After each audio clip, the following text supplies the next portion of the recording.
Thomas the Tank Engine and Friends, Wooden Railway Adventures, Episode 15, Murdoch and the Express. Gordon had been very naughty, and had tried to play a trick on James when the railway inspector was here, so Sir Topham Hatt was very cross. As his punishment, Sir Topham Hatt had placed him in the shed, and Gordon didn't like this at all. He couldn't do anything, because he was stuck in there, and it was very boring just looking at the turntable all day.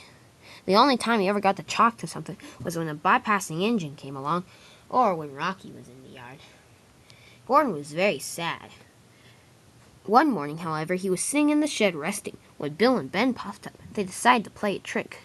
"Well, look," said Bill, "if it isn't our good friend, Gordon, who's stuck in the shed." "Do you know why he's stuck in the shed?" said Ben. "Of course, every engine on Sodor does." He was being very naughty.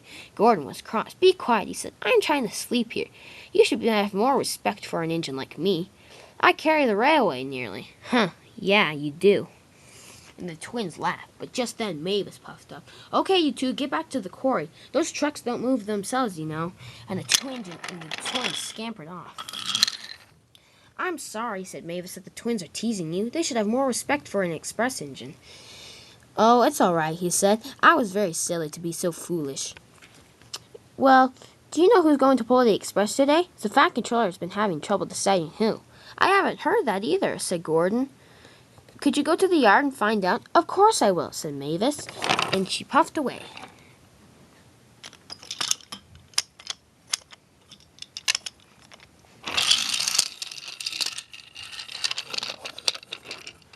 She then puffed into the yard, and there was Sir Topham Hatt. "Sir Topham Hatt," she said, "I have a question to ask you." "What is it?" asked Sir Topham Hatt.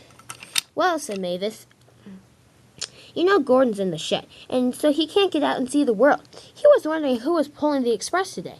"I'm not really sure," said Sir Topham Hatt. "I haven't decided yet." "Oh," said Mavis, "I see what you mean." "Could you help," Sir Topham Hatt then said, "could you help me pick some choices? I mean, I really have some in mind, but I'm not sure who to pick."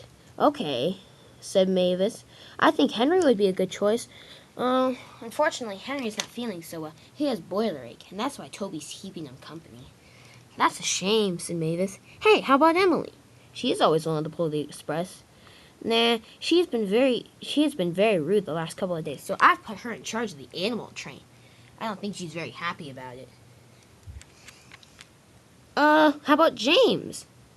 I was going to put him in charge of it, come to think of it," said Sir Topham Hatt, "but I put him on a freight train this morning, and unfortunately he was being very silly and let the trucks push him down a hill. He caused this big mess, but luckily Edward arrived with the breakdown train. So unfortunately he can't pull the train." "Huh," said Mavis, "that's all the choices I've got. I don't know who else to put there." "Me neither," said Sir Topham Hatt. "I'm going to have to cancel the express for today." "You can't," said Mavis. "It nearly carries the whole entire line. If you if you close off the express, then you're basically cutting half the people on Sodor off from transportation." "You do have a point there," said Sir Topham Hatt. "I got an idea," said Mavis.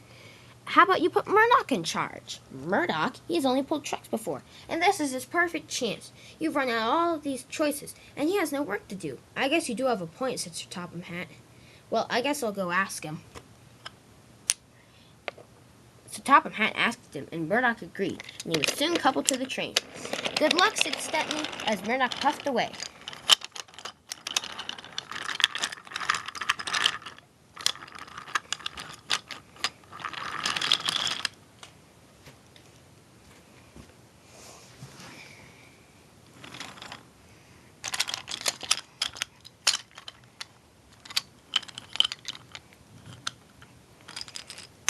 Murdoch arrived at the station just in time, and just as Bertie pulled in.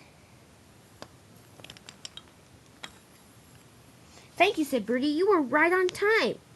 "You're welcome," said Murdoch. "It was very fun to pull the express, and Murdoch hopes he can pull it again in the future sometime soon."